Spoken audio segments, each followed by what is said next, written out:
Opportunity knocked, opportunity missed for Norwich City in the capital. A 2-2 draw against QPR means that Norwich City haven't lost any distance in their race for the playoffs, but there is a little bit of glass half full or half empty reflecting on this one. Welcome to this week's edition of the PinkUn.com Norwich City podcast, brought to you in association with Coleman's of Norwich. I'm Connor Southwell, joined by Paddy, Davitt and Seaman to reflect on the action at Loftus Road on Saturday. Paddy, Ashley Barnes was robust in his description of the performance, certainly the first half performance. David Wagner felt that there were positive elements, and I think he described the intensity and the energy as top. Which side of the fence are you in terms of those arguments, or do you find yourself somewhere sitting in between them both? Well, I mean, in terms of the first half, I think that's where Ashley Barnes was very scathing, particularly on the first half. I agree entirely and disagree with if David Wagner felt that was, I think he said it was an okay performance at the halftime, messaging that don't get too frustrated, lads, you want to drift, but it's okay, an acceptable benchmark. I don't think it is. I think they were second best and poor goal to concede. Didn't really offer too much going forward. I think the telling stat was 5 shots on target at halftime, 5 shots on goal, but none on target, and that's not good enough. I felt tactically playing Barnes pretty close up around Sargent. They just emptied the midfield, and it was very obvious that there was no control there at all, and everything was being launched from deep because of the starting positions of Sarah and McLean. And you have a very good player at this level in Ilias Char, who was in those spaces making hay and pulling the strings. So no, if we're narrowing it down to was that first half a good or an okay performance, I'd say no. But clearly in the second half, they had done enough to get themselves in front, and we'll get into this in more detail, of effectively game managed themselves out of that 3-pointer, and we now sit here today reflecting on 2 absolutely massive dropped points, and who knows what that will ramifications of that when the dust has settled and we're looking back at the league table this season. If they're 2 points shy, then this is the game, I'm afraid, and we'll get into it in more depth. But I agree with Ashley Barnes' assessment of the first half, but by the same token, they did show a lot of resilience again and character, and scored an excellent second goal, particularly team goal, and a tremendous piece of athleticism from Josh Sargent. So elements of the performance which you would be happy with, but they haven't managed that game the way they needed to, and the faces at the end of those Norwich players as they trooped off down the tunnel said it all. They felt that was a game that went begging. Yeah, and that is the best way to sum it up, isn't it, Sam? After what's been a really positive month for Norwich City, they've done a lot of work to claw themselves back into contention of playoff contention, and they are still there. It's worth adding, and if you'd have probably swapped the 2 results around, and if they'd have drawn with Coventry and beat QPR, everyone would maybe be looking at the last week in a slightly different lens. And actually, I think it's one of those results again, which will probably get defined by what they do in the next 2 games at home. But it is hard to get away from that feeling of opportunity missed, particularly when they've kind of done the hard bit. They've gone from behind 2 in front and definitely had the momentum at that point. We're going to talk about the substitutions in a moment, so don't delve into too much of that. But that sense of opportunity missed, I mean, it felt like that in the away end, in the press box, in the home dugout. I think it was everywhere around Loftus Road yesterday, wasn't it? Yeah, I mean, I think everyone connected to Norwich City knew how it would feel if they didn't manage to get a win going into it, and that's exactly how it does feel. As you said, they've clawed themselves into playoff contention with results where nobody really expected them to get them, but this was a real opportunity to capitalise on that. And although they're still in the mix, they could have been right towards the top end of that, and with the momentum that they're building at the moment, put themselves in a really, really good position to go on and actually qualify for the playoffs at the end of the season. So it feels, I think, as everyone felt it might, if they didn't manage to capitalise on those recent results and get the 3 points. And although the first half was pretty terrible, as Paddy says, as Ashley Barnes said post-match, I thought second half, the performance up until they scored that second goal was actually pretty good. They built the ball up very well. They imposed themselves on the game, as I think all Norwich fans were hoping they would from minute 1. They failed to do that in the first half, but then did that really well for half an hour or so in the second. And it's a game lost with to be honest, negative attitude, poor substitutions, and poor game management, I think, overall. And as you said, we'll delve into that. So I won't go too much into the specifics, but I think Norwich fans have the right to be very frustrated indeed by some of the decisions that were made, because they were completely perplexing. And I think that's what's lost Norwich 2 very, very valuable points on a day when the teams around them and in the playoff race had actually dropped points and were in difficult positions at various points throughout the afternoon. So, yeah, definitely the feeling of an opportunity missed, but one that I think we all knew was coming if Norwich didn't capitalise on this fixture and manage to get a win out of it. Yeah, and Sam's right, isn't he, Paddy? In terms of you look at the day that Saturday was, and we're obviously recording this before Coventry play Millwall, but there's a possibility that Coventry leapfrogged them, and I think that they'd end up in the back inside the top 6 if they do beat Millwall this afternoon. That sense that Hull lost, and there are a few teams around them who lost ground a little bit, and actually you look at the league table, there's a real opportunity to move away a little bit from the pack. I mean, if they'd have seen out a win yesterday, they'd have had 2 more points. That would have put them, for example, 2 points clear of Hull. It would have put them 3 clear of Coventry. It would have put them 6 points clear of Watford. I mean, that was the prize at stake for Norwich City. Just didn't quite materialise. And again, even though they haven't lost ground in terms of the top 6 race, they have maybe offered those teams around them in that kind of pack just below the pack that are just below the playoffs an opportunity and maybe a sniff of blood that they didn't necessarily need to give, given the game state, which I think is probably where that feeling of disappointment comes from with this particular game. Yeah, although to a degree I'm loath to get too swept up in that, because it'll be that now from here to the end of the season. There'll be 15 match weekends, midweeks, where it'll be, if only we'd have done our business, because look at how the cards have fallen, and that Norwich will fall the right side of that, and if they can sustain this, they'll fall the wrong side, and they certainly have this weekend. So that just magnifies what they didn't do themselves. But I think there's enough games left so far that at this stage that the mantra from Wagner, which he repeated again Saturday after the game, you don't get too high. He didn't get too high last weekend when they've seen Coventry off and really sent a signal to all those playoff rivals that they're here and they're motoring, and so we can't probably tip too far the other way, while acknowledging that they have let a result in terms of a 3 points slip through their fingers. But of course, they do have another opportunity now very swiftly on Tuesday night, Carrow Road, Watford, another team in that pack, to do what they did against West Brom, to do what they did against Hull, to do what they did against Coventry.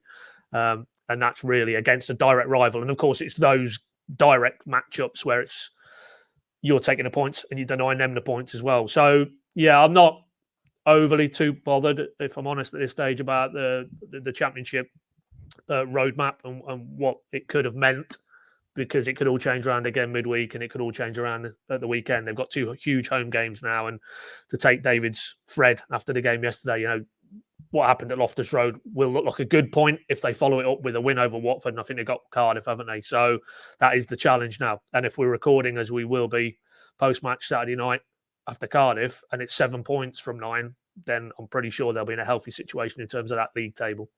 Yeah, agreed, and that is why I think, Sam, it's important not to stray too far into the negativity. As Paddy said, there does need to be a real sort of middle ground, I think, and we've had it a lot this season. There's been a lot from everybody, and I'm not pointing the finger at anybody, because that's just been what this season is like. It's a weird season, and they're a weird group, to be honest, of players capable of producing very weird things, and we've seen that documented over the last sort of 4 months or so.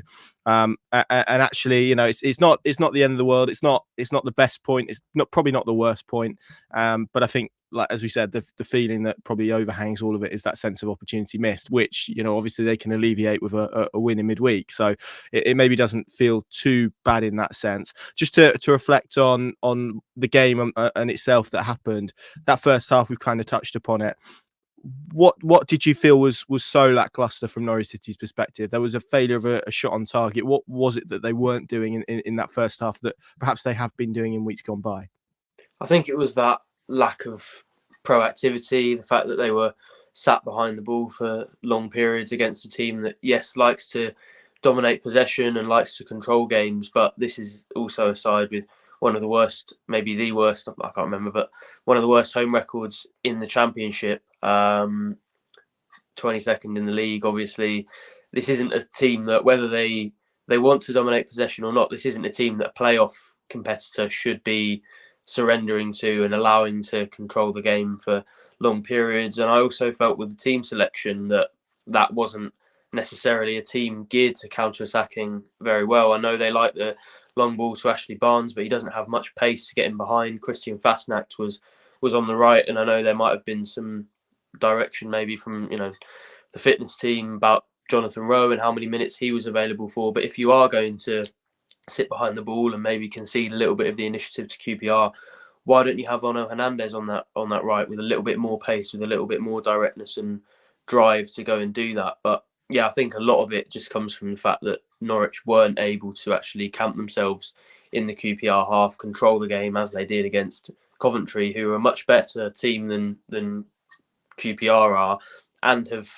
dominated possession in a lot of their games this season. So yeah, I think overall there was just a weakness in performance as well as the tactical issues. And if you break it down into the individuals during the first half that were really, really poor, Gabriel Sara, for me, turned it around a little bit in the second half. But I think there's this increasing feeling among the fan base that he's getting away with it at the moment. He's misplacing passes a lot of the time. He doesn't really seem to be as intense and as alert maybe as he was early in the season. And you suggested when we were on the way back yesterday that it might be to do with the amount of games that he's played this season. And I'd probably concur, to be honest. He started every single championship match, and although he has got that technical quality, it feels like he's now been elevated to an undroppable position, and I'm not sure that's quite what he's earned in the last few weeks. I know he's still contributing some moments in terms of free kicks, corners that are getting Norwich opportunities from set pieces, but overall his general play hasn't really been good enough. And if you're watching that first half for somebody like Marcelino Nunez, who's been having probably his best period in a Norwich shirt over the last couple of months, you're probably really frustrated as to how you can't get into the team ahead of this seemingly undroppable player. But I don't think he was the only one that wasn't really at it. Ben Gibson and Grant Hanley both really struggled to deal with Sinclair Armstrong up front for QPR. And yeah, just overall, there was a real lacklustre feel about a lot of the individual performances. So a lot of areas for me went wrong actually in the first half. And yeah, I think it was much closer to Ashley Barnes' assessment of it than David Wagner's.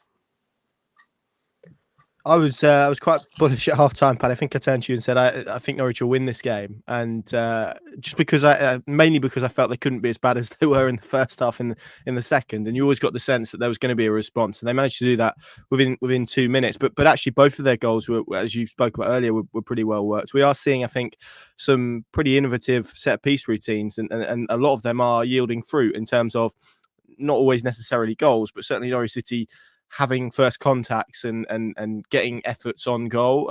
It'd be nice to see a little bit more in terms of their direct free kicks in certain positions, given the quality they have in those areas. But Kenny McLean turning that home. But then, as we touched upon, after that happened, and Norwich then scored, as you described it, an unbelievably quick and almost their game seemed to move a beat quicker, I think, after the first goal. And we saw that Jonathan Rowe was introduced. He plays a brilliant ball to Jack Stacey. It's a brilliant cross. And then Josh Sargent, I mean, he's leapt like a salmon, hasn't he? Or insert sea animal here.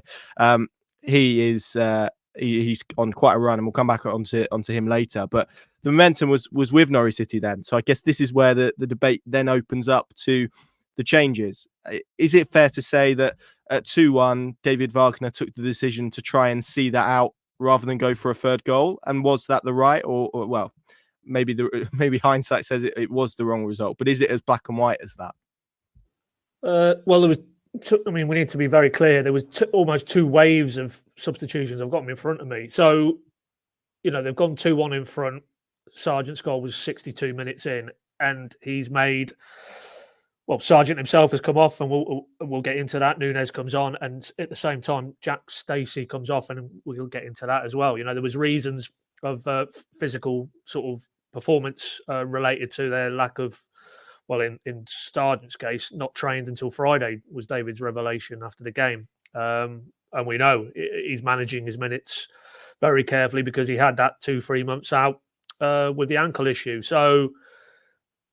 And Stacey, conversely, Team Hotel Friday night reported he was feeling unwell, was throwing up, couldn't eat anything, keep anything down. He was better Saturday morning, but very much underpinning those two changes, irrespective of the game state at that point, which was, to reiterate, 2-1 Norwich, was maybe, well, these guys aren't going to be able to go to the well in the final quarter. So personally, I have no issue with those changes at all. Row on for Fasnacht, absolutely. That was 10 minutes earlier.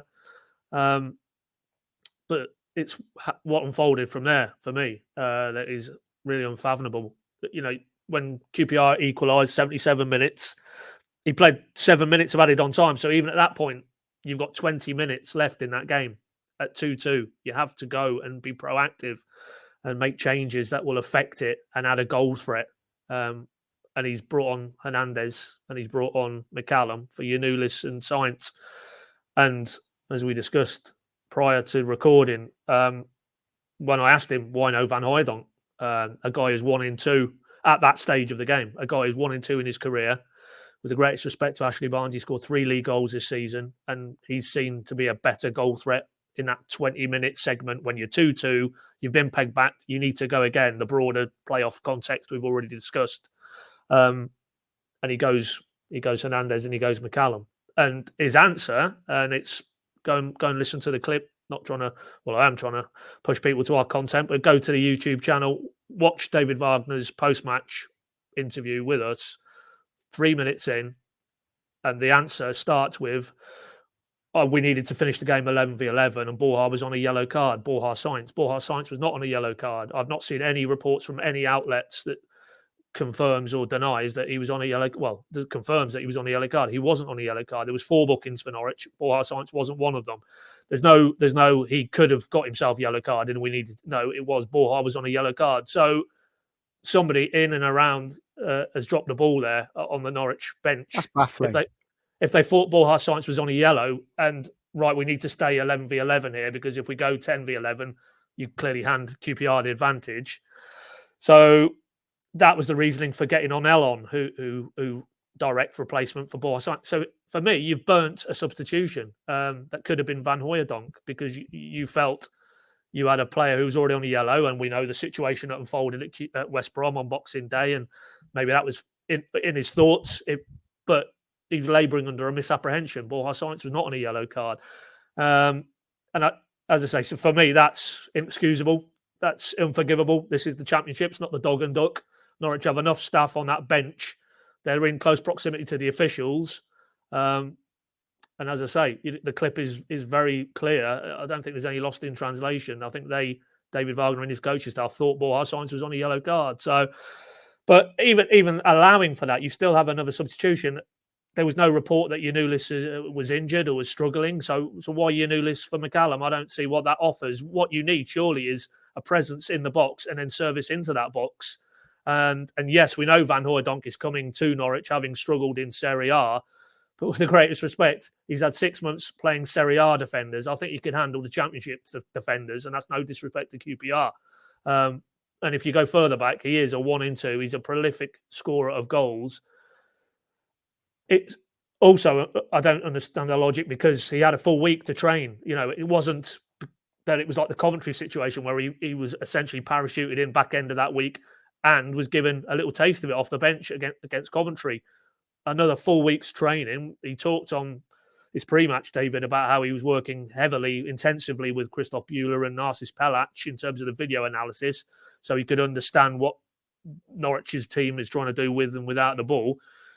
And then in that game situation, 2-2, 20 minutes left, you've got a proven striker who you've just brought in with a very good pedigree, and you persist with Ashley Barnes, and you make 2 changes that one of them would appear to have been under false pretenses. So, all in all, you pull the strands together. It's really not a good look for me for David Wagner and his coaching staff. And unless there is some reason for that, it's built on flawed processes and reasoning. So, it may not have made a huge difference, but certainly it did deny him the opportunity. But, he did go on in that rest of that answer to say that, obviously referenced the Sargent situation and the McCallum, the Stacey situation, but he did feel that Barnsley was doing very well at holding the ball up and was a goal scoring threat. And of course, he did have a chance. 79 minutes, great ball from Kenny McLean, took it down. For me, the hard part there, he brought the ball under control in his chest, but Begovic has come out very sharply and he just couldn't squeeze it past him. Who knows if that's Van Hooijdonk? Does that go in the back of the net? Is that 2-3 and is that 3 points? And is that more wind in the sails? You know, from small situations like that, who knows the consequences? So absolutely baffling, really, really baffling, and you know, it's not acceptable really for me. Two strands to pick up from that. I mean, as you said, first and foremost, how on earth do you get to a position where you think a player's been booked and he hasn't been? I mean, the only, and I'm kind of hoping this, the only sort of thing that I hope has happened is that maybe they've been given wrong information from the fourth official about a player that's been booked. That's the only way in my head that I can comprehend that this could possibly have happened, because I mean, I until you've just said that there, I hadn't thought that Borja Sainz had been booked. I don't know about you, gents. I don't know if at any point you felt that Borja Sainz had been booked. So I'm not sure where that's come from. Really, it's kind of a reverse Graham poll, isn't it? How on earth they've worked out into a situation where that has happened. And secondly, it's all about risk, isn't it, as well? Because even if he is on a yellow card, you've got a player there that won you a very important game last week for a moment of individual quality. Yes, John Rowe's on the pitch and he's capable of that as well. But you know kind of the situation where he's maybe not at full fitness and at the peak of his powers, and we'll come on to him again in a moment. Surely, and this is where it comes into it, Sam, surely this is where this becomes about mindset and approach. And this comes back to maybe what we were talking about in terms of uber caution, almost negativity in that mindset, in terms of proactivity, in terms of going to win a game. Because what he could have done, let's say, instead of Sam McCallum coming on, he could have dropped Kenny McLean into a back three. He could have put Onel Hernandez as a wing back if he felt that was necessary. That then gives you kind of a get out with the right back situation, I think, to an extent. It would then allow you to put Van Hooijdonk up there with Barnes, which again they did last week. They dropped Barnes alongside Sargent, and that yielded results for them in terms of winning that game. Feels again almost like a protection. It was almost defense first, caution first, try and get over the line first, rather than actually, you know. And the game, as we said, the momentum was with them. The game was with them. They could have gone and killed that game off with a third, and then he could have made the changes that he wanted to make in terms of pulling players off ahead of midweek. Yeah, I think even if you're not necessarily confident that you're going to score a third goal, just take away some of the time that QPR have to probe for an equaliser by trying to still have a bit more of the ball, try and spend more time attacking the opposition goal. You know, it was, I think, 7 minutes after that Sargent goal that he started to make those substitutions and that they started to turn quite negative, and you felt like there was almost too much of an acceptance that, okay, now they're going to sit in and defend. I understand it if there's 5 minutes left and you want to maybe slow things down by making some substitutions, you want to get a little bit stronger at the back, but with the amount of injury time that's now being added to games, to admit that you're basically trying to hold on for 20 minutes plus is pretty baffling, I think, when you actually consider the amount of pressure that it puts on the players, the tactical scenario that it puts you in.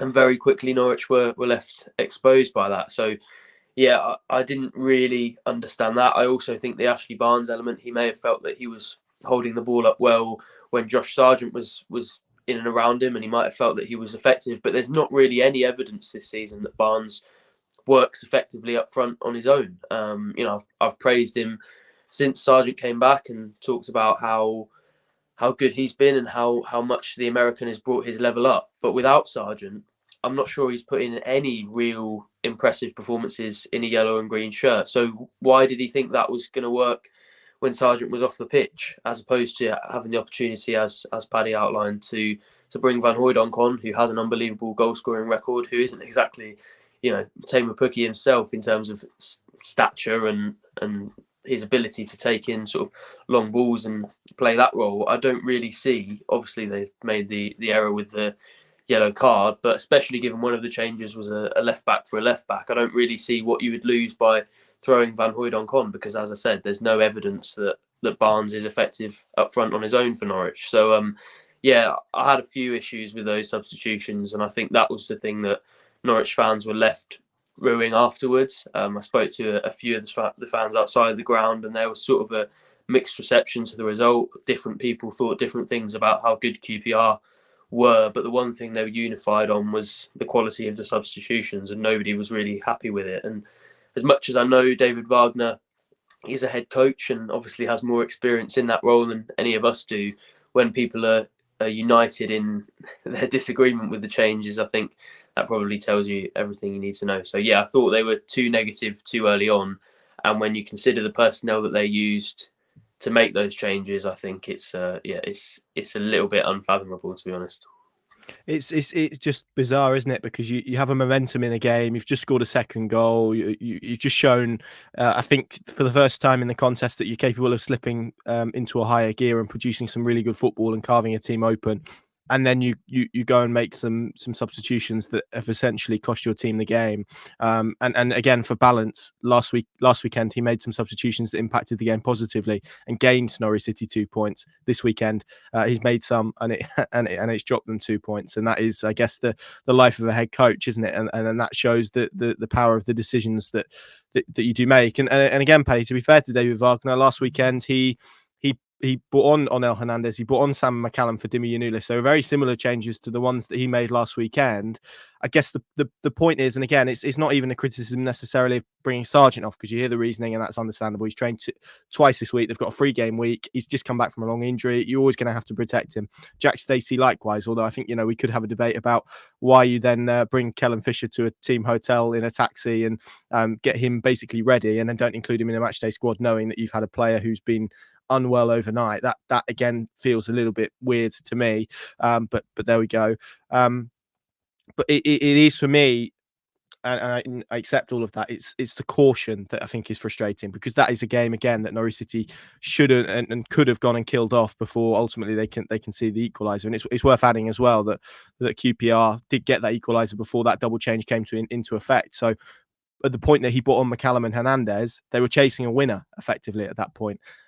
I don't understand why you don't throw Van Hooijdonk on. And what must he think as well? A player who's just come into a club and is watching this game unfold in the way that it is, waiting almost for that opportunity with a game situation where you're hoping Norwich are going to put lots of pressure and get loads of opportunities and crosses into the box. He's a penalty box player.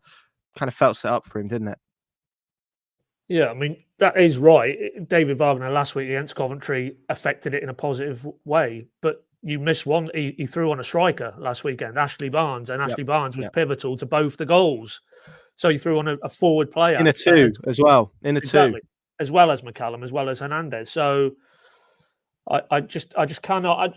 And we do occasionally be accused of we may be a bit too harsh on David Wagner by one or two individuals. Every week, in that lovely space that is X nowadays, but. Anybody answers on a postcard, tell me what was the logical reason for Van Hooijdonk's remaining on the bench when the game's in that state, when the season's in that state. If you want to zoom out a touch, I just cannot see the logic at all, because he had the slots. It wasn't like he'd made all the changes, the Johnny Rowe, which we'll come into in due course. That situation had happened a lot earlier, and right, we've got injured players, we've got to get these lads off, we've got to get the other ones on, buffeted by events, essentially. No, he had cards to play, and he opted for Onel Hernandez and Sam McCallum at 2-2, when you've got, as I say, for the risk of repeating ourselves, a forward who's come in with a very good reputation, a Serie A forward, and he's not worthy of being thrown in at Loftus Road when it's 2-2. How is he, I know there's a lot of talk about getting him up to speed. How on earth is he going to get up to speed if he's not put on the pitch? This is really difficult for me to comprehend. Yes, of course, there's a training element to that, but also he needs to experience and feel the championship as well, doesn't he? And if he's not going to be thrown on in that type of situations, you do wonder what sort of situations he is going to be thrown into. I mean, the caution point, the conservative point, it's a charge that's been levelled at Wagner. And, does he really feel subconsciously that at that point, the risk is too heavy and to the reward, and so we'll just have what we hold. But if that is the mindset, then that isn't going to get the job done. From where Norwich are now, they're trying to make up ground. They're trying to be It's got to take risks. hunter. They have to take risks. It's the only way they're going to basically make up for the mess that was, that prolonged spell sort of prior to the festive period. For reasons I'm sure that they would reaffirm again in terms of injured players, and we take those on board. Josh Sargent is fit. They don't lose 7 games in 9. That's obvious. But in this state of the season now, they have to, when presented with that situation at Loftus Road in the final 10, 15 minutes, you have to go proactive.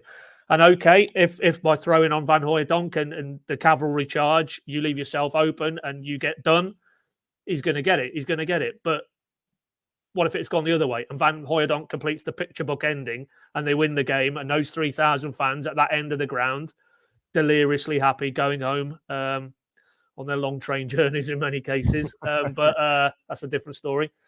But can you imagine the momentum injection going into that Watford game, Carrow Road, Tuesday night, would be absolutely crackling. And now it's, well, they need to put in a result and a performance to make up for lost ground. That's the feeling, rightly or wrongly, but that is the feeling now around the events at Loftus Road.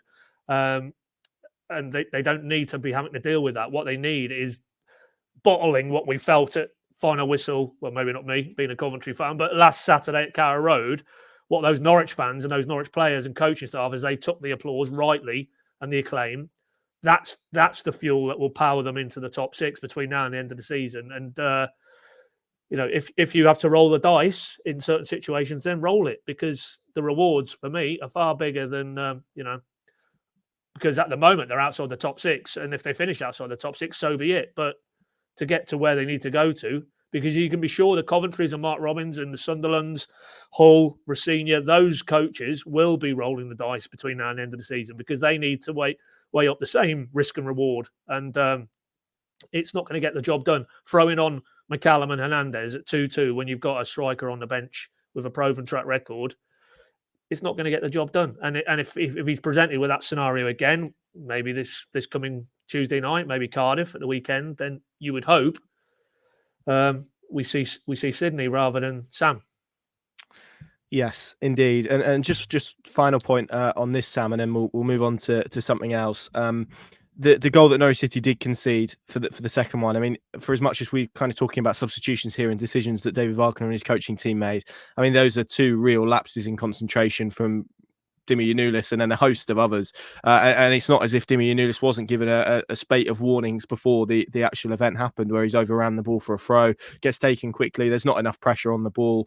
And then Fry, who I think moved more in his movement to get to the ball from that cross than he did in his entire cameo, with a brilliant, and he was very effective, by the way. It's not a criticism, but it was an excellent finish. But again, as Ashley Barnes presented, it felt very amateurish, that whole episode, really, from Dimi Yanulis' involvement to the cross as well. And I guess that's where David Wagner would look at it and say, well, look, if that doesn't happen, then we do win the game. So there's an element as well of the players needing to take their share of responsibility for those 2 points that were dropped on Saturday.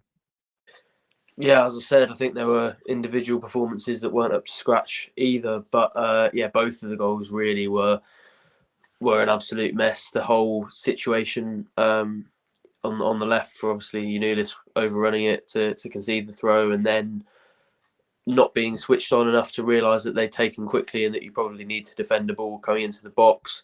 Then with the first goal, I mean, he also comes across the Norwich defence and manages to get there ahead of them, which was poor on the centre-back's part. I think it was Grant Hanley that he actually got across in the end to score that goal.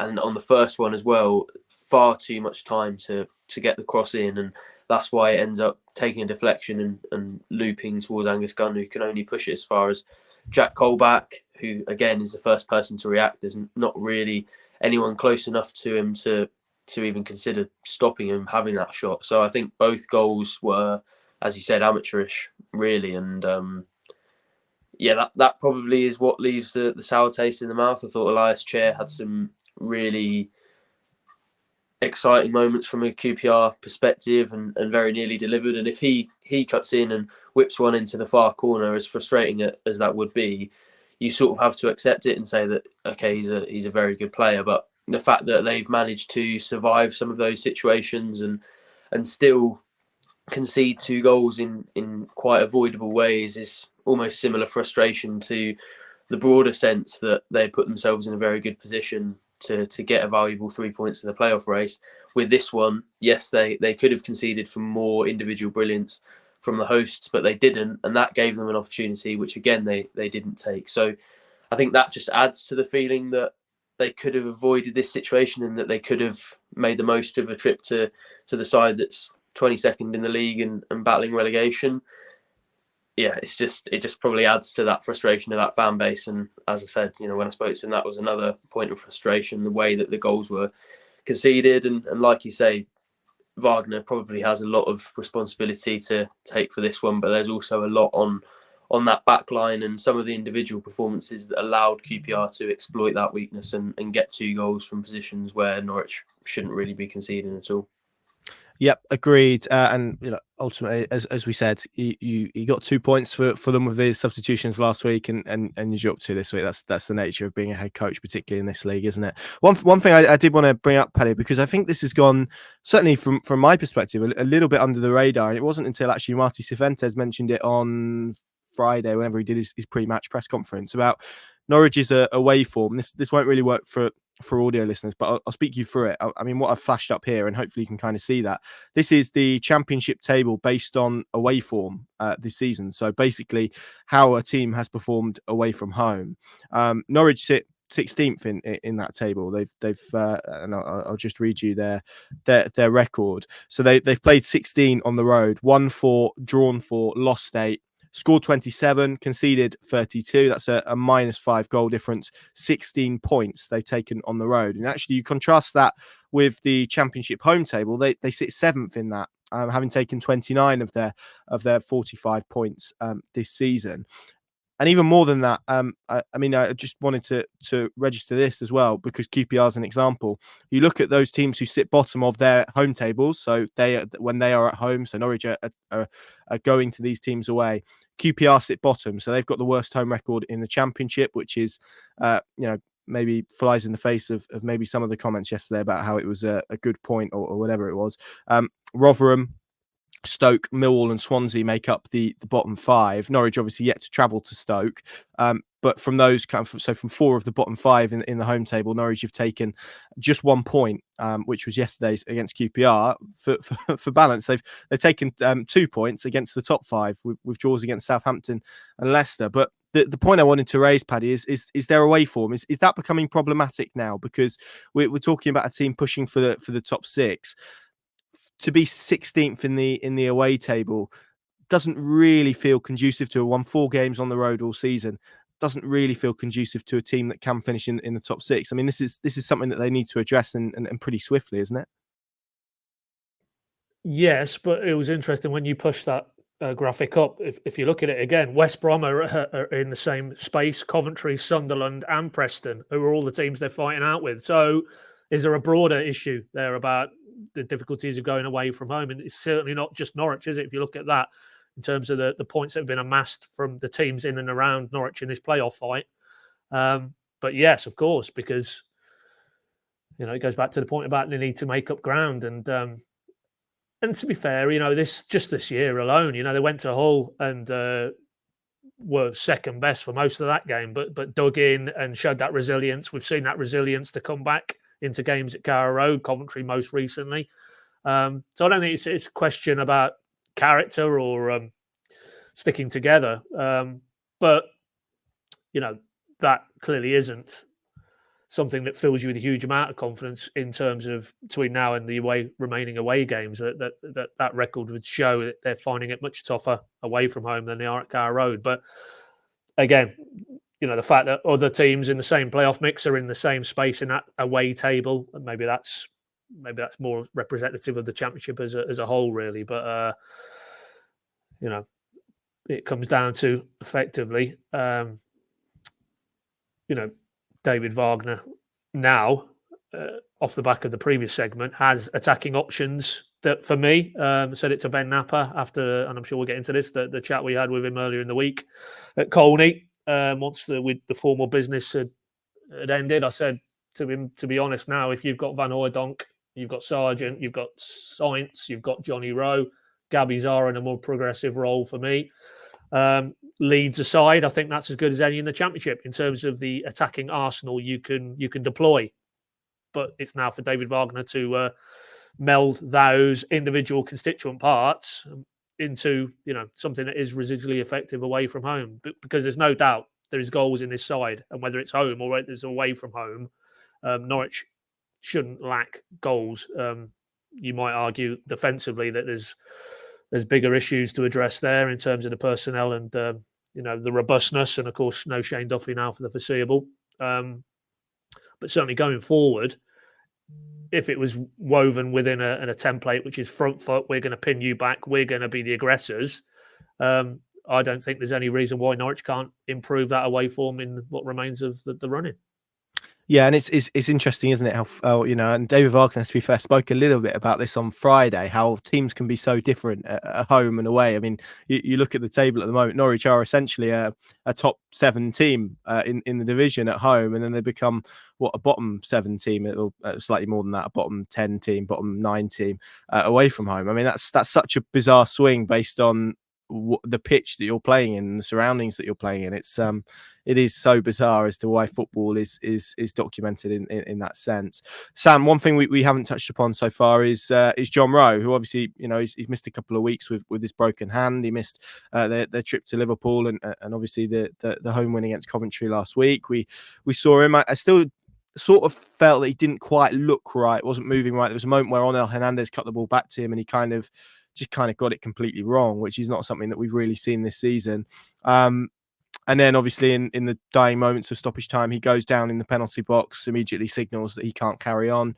That looks like a hamstring injury. I mean, we're obviously await to hear the news of that, but that would obviously be any sort of extended period of time out for him would be a real blow for Norwich City at this stage of the season, given everything that we've spoken about, given how much of a reliance there's been on individual quality this season. Yeah, overall, one of the more disappointing afternoons I think he's had this season, if not the worst. I think there was one good moment just before the second goal where he sort of took the ball from Gabby Sara, turned pretty well, and then laid it off to Stacey. But compared with the brilliance that he's produced at times this season, it wasn't a performance that would have gone down in sort of maybe even the top 15 or 20, to be honest. So I know there were a lot of fans that were excited to see him, but he did feel like he lacked that sort of match fitness, that memory maybe of what it's like to be involved in those scenarios, and it felt like he needed a little bit of time to get back used to it. But based on maybe not how consistently he's performed well this season, but how consistently he's produced those individual moments and scored goals and got assists, I think you could probably count on the fact that within a couple of games he would have been back to his best for Norwich and probably producing match-winning moments. And then he goes down in the box, and that felt like it could have been absolutely disastrous. Obviously, the next sort of few weeks and how they unfold and how the playoff race sort of ends up looking at the end of the season will decide how we look back on this injury. But I'm already getting flashbacks to sort of Tim Closer getting injured against Crystal Palace and other similar scenarios where injuries to key players have really caused problems for Norwich. And I think you look at how they've done things this season, as you said, a lot of reliance on individual moments. And although the performances have been getting better, there still is a lot of that where goals are coming not necessarily from repeating the behaviours that have been common throughout the games, but through individual fantastic, ability like John Rowe has. So, I think he'll be an enormous miss. Christian Fastnacht's performance sadly probably underlined that. I think Onel Hernandez might be able to provide some smoke and mirrors and a little bit of excitement at times, but he definitely hasn't been producing in the box what Rowe has. So there doesn't really seem to be a direct replacement for that. And in that sense, you're asking Borja Sainz to pretty much double his contribution at the top end of the pitch if Norwich are to continue to have that sort of level of consistent production from their attackers. So, I think that could be a really significant blow. I don't want to doom Norwich this season this early on because of it. But it feels like one of those where if it does go the wrong way, maybe he misses a couple of months, which seems fairly plausible from a sort of hamstring injury point of view, then it could be one that we're looking back as a real significant blow in that race for the top 6. Yeah, was it? Might have to Google this. Was it a hamstring that he did last season that kept him out for a while? There was obviously the first issue, but the second issue I'm talking about that was I think Wasn't that was it ankle? I think he rolled his ankle, didn't Was he, it? in Tampa? Yeah, on the molehills and whatever else was on that Yeah. pitch that was going on. Yeah. Paddy, we heard from Ben Knapper this week. I mean, it was something that's been long anticipated. Me and Adam did a big kind of reaction to it on our YouTube channel that people can go and watch. And I think probably listen to in audio form as well. What did you make of it? Because, you know, as I said throughout that, there was probably a feeling of me that was maybe slightly underwhelmed. We didn't hear more for the future, but maybe there's mitigation in that in terms of obviously David Wagner and this season and all of those kind of elements. What did you make of that kind of first touch point with him?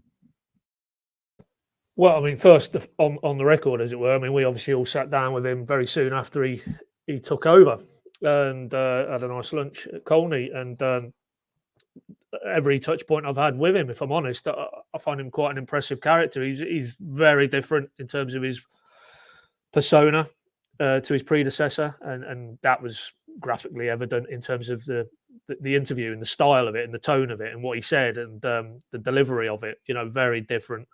And I think any Norwich fan who thinks it's going to be, you know, guns and bazookas and what have you in his sound bites, he might want to disabuse themselves of that notion. It's going to be far more, measured and understated. And that's just him as a personality, I think. But putting, delivery aside and,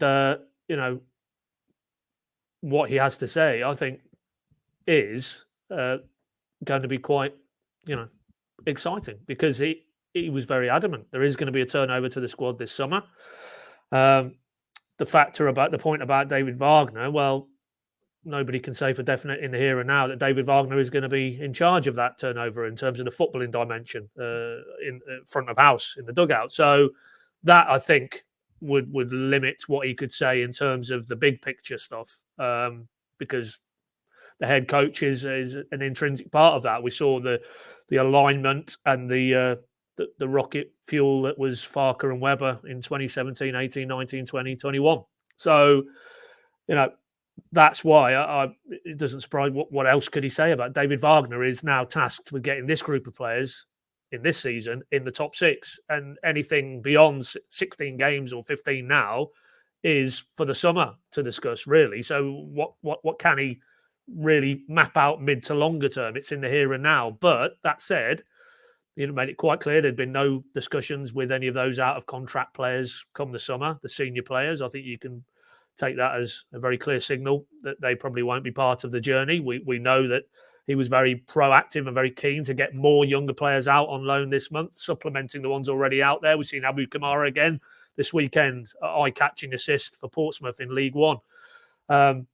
They will come back in because he reaffirmed in that round of interviews midweek about the lowering the profile. The academy is front and centre, which I'm sure will assuage a lot of fans who maybe looking at the evidence of this season feel that has got railroaded off the back of last summer's recruitment and how it ticked more towards experience. For me, if I'm a Norwich fan, I'm hearing that. I'm hearing that, right, it's going to go back to how it was in that little golden period of Aarons and Lewis. And of course you need the raw material, but there is a guy now at the figurehead who actively wants to encourage it. And we saw, didn't really maybe grab the same headlines as Ida to Celtic and Van Hooijdonk in the door, but Elliot Miles, a highly rated young attacking player, as soon as he turned 17 in last month, pro deal was signed. And, the advances of potentially other suitors were rebuffed. So we know the Abbo situation. He's inherited that, unfortunately, and that probably won't end as he would have liked it, because I'm sure there's absolutely no doubt he would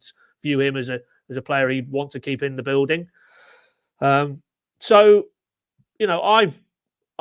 just reaffirmed what we heard from him in a more relaxed setting previously, what he said at the AGM, that given time, and that's the absolute critical mass to this. He needs multiple windows. He needs multiple seasons.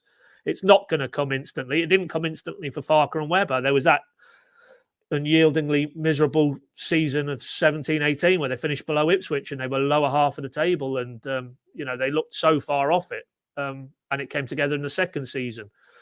It might not even be as soon as this time around, but there's absolutely no doubt with his background, with that period of time he spent at Arsenal, as he said, working with the best, following the best, head coaches, sporting directors, technical staff, the grounding that he's had. He's clearly a very intelligent individual, very astute, very sharp. He's part of that new wave, which puts metrics and data front and center. It absolutely guides every decision you make, whether it's on a recruitment basis or it's data and analysis around games and improving performance in a game-to-game setting. He will put that front and center, but this isn't a quick turnaround. Irrespective of how this season finishes now, this is going to take time. And that's why, for me, that first external touch point was massive, because through our platforms, local media, when I say us, he's communicating with the fan base. Yes, you won't have got all the answers to all the questions you wanted. You were never going to get that. But the door is now open. There is a channel of communication. We would obviously hope that continues the summer and beyond.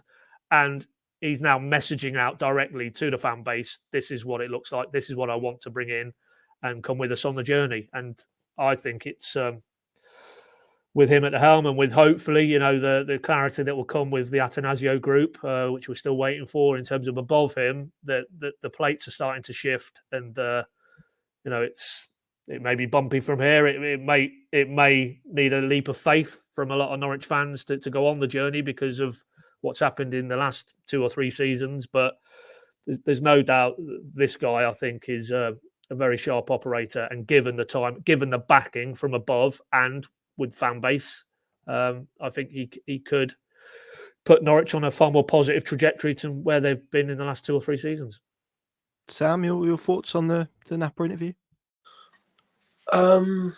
Yeah, I think he was in a difficult position. Sort of Paddy outlined it there, really, in terms of Wagner and the fact that I know a lot of people would have still, even though they were on a good run of results when we spoke to Knapper, and obviously continue to be, a lot of people would have liked to hear him come out and say, yep, Wagner's not the man. But you're never going to get that from your sporting director, obviously. I think I've understood the desire for mapping out the future from fans, but equally there's so many moving parts that Knapper still wants to perform for the rest of the season that there weren't loads of places he could go.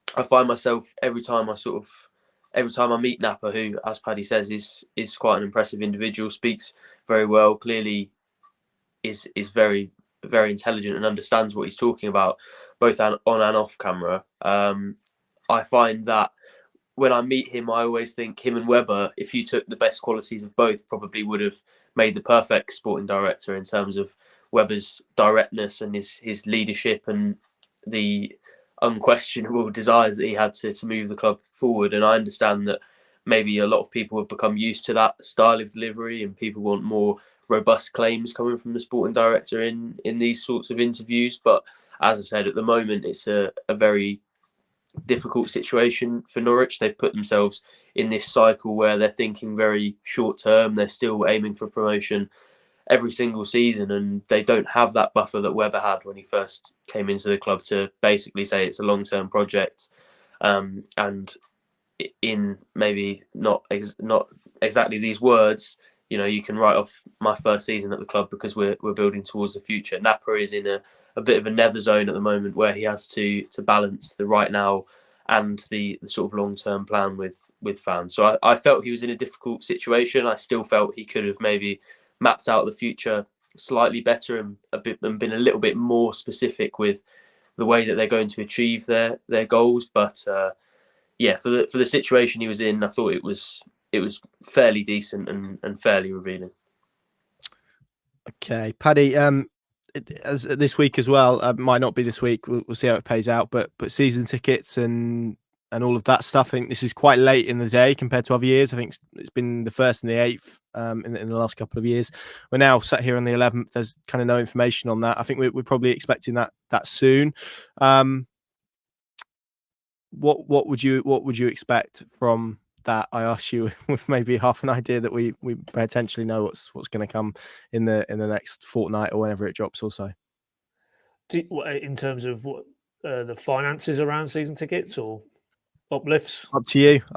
Yeah, I think we'll probably leave that one, Connor, for now. It's probably for the beholden on the club to map out where they're going with the season ticket strategy, and then it's beholden on fans. I've spoken to we work with a lot of season ticket holders, and hypothetically, I said to them, if there were increases, where would you stand on that? And I don't recall one of them saying, "Oh, that would be a deal breaker now," and that would be me uncoupling myself in a financial sense from my football club, because it is their football club. They're still, even in the bad times, the waters or the blood runs green and yellow, and it's very hard to sort of make maybe a hard-headed financial pragmatic decision, which in this current climate is increasingly hard to do with all the other demands for money. So yeah, let's see. But they'll obviously have done their analysis as a club and worked out the costings of it all, and they will be making decisions on what they feel is in the right areas in terms of setting new season ticket prices. But it feels to me that come rain or shine, there is a constituency of Norwich fans which is north of 21,000 season ticket holders who will renew. So year in, year out, League One, Championship, Premier League, and I would expect that to continue. So, but by the same token, and I'm not suggesting this for one moment, that anybody inside that football club would take that loyalty for granted and just feel that they can, roll anything out more broadly in the season ticket areas, and then the fans will suck it up and just nod along and go with it. I think there's probably a realization now inside that club that they're in a bit of a crossroads phase now, and that relationship with their fan base is ever more important, because if you're going to be out of the Premier League for a period of time, then the financial imperative to get back there and maximise your revenue streams outside of the Premier League riches become ever more important. So that sense, if you're a fan, that you're being listened to and heard, and that your views are important to that club are ever more important, because you can guarantee that to the football club, their money is ever more important because they don't have the Premier League tap turned on. I would just say this, which is, I think it's very important at this stage that two things are considered. The fact that economic times are very difficult at the moment, very difficult for a lot of people, and season tickets are, watching Norwich City at the moment is the most expensive season ticket in the Championship, and more expensive than I think 4 Premier League teams at the moment. So I think that needs to be noted and considered, and also as well, I think that the reality of where they sit currently, and all of that aspect, and what you said there in terms of the dynamic and the mood around the place and the optics, I think that any price rise would maybe bring. And I hope that if they do opt to go in that direction, and I think it's probably fairly likely they will, that there is also an honesty and an upfrontness about why they've had to do that and their reasoning for doing that as well, and maybe how we can work to a position where those rises maybe are turned in the future to maybe freezes again. We had a long period with a freeze, but also maybe a decrease as well. That would be pretty refreshing to see, given the space that they had. And also, I think from a supporter's perspective, I mean, you've mapped it out there. I know there's been a lot of noise and huffing and puffing about season tickets. If you're watching, if you're listening, I'd love to know, really, as we sit here, I think probably days, weeks, maybe from an announcement about season ticket renewals, where fans are at, and if they're both positive and negative on that fence, why they sit there, and maybe what it would take to kind of shift them. That would be interesting to kind of know as well ahead of this. And I just hope that they communicate it right, I think, in terms of whatever they do. Sam, final word to you then. It's a big week for Norwich City. Watford, who I think are 7 unbeaten away from home, which is quite a daunting prospect. Very, very good on the road, actually. I think they were 5th in that table I put up earlier. They've beaten Norwich in 8 of the last 9 games. It was a very difficult one when the teams faced off in December, November. And Norwich lost that game. Feels like a big week, doesn't it, for them, as every week will do from here, really. But an opportunity, I guess, to properly decide how this draw against QPR gets reflected. Yeah, I think again it's direct rivals really, where they were maybe punching up a little bit with Coventry and Hull and West Brom and trying to draw those teams in a little bit closer and get closer to the top 6.